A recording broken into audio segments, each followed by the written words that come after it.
ba to? Ito nga, no, siguro kaya nagpahayag ng medyo dismaya po si Vice President Sara kasi nga, talagang it's just a matter of time na umpisa na rin po yung kanyang impeachment trial dyan po sa Senado.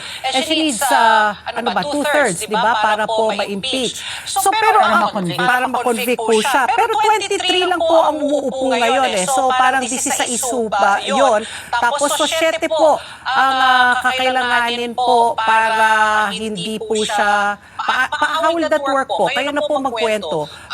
Ano yung nakikita niyo pong mangyayari po pagdating po sa impeachment trial para ma-convict po si VP Sara? Ang uupo sa 20 Congress Pat is 24 na. 24 na? Kasi yung pwesto ni Senator Angara, kaya kami naging 23 dahil pag-alis niya, tapos naman yun sa... yung term niya talagang tapos na. Okay. Okay. 24 na kami ulit.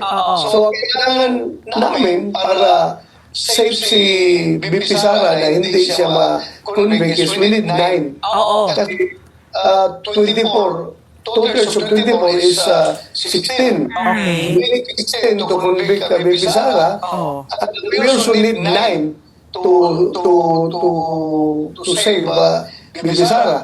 So kung may 9, ang maiwan is 15 na lang sa kanila. So hindi na po yung number na 16.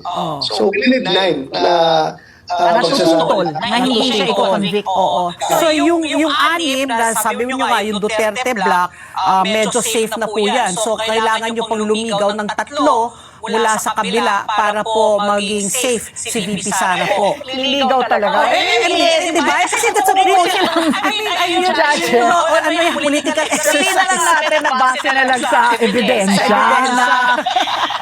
The House prosecutors, the prosecutors, we will present. Tawa ho ba yun? Naligawan bang mangyayari? We can, although we want to stay apolitical and as neutral as can be, since mandato natin yan to sit as impeachment judges, no? But then we can deny the fact that these 24 senators are political animals. Lalabas at lalabas yung kanilang mga personal biases dyan pagdating sa ganung bagay. Let's face it, impeachment is a political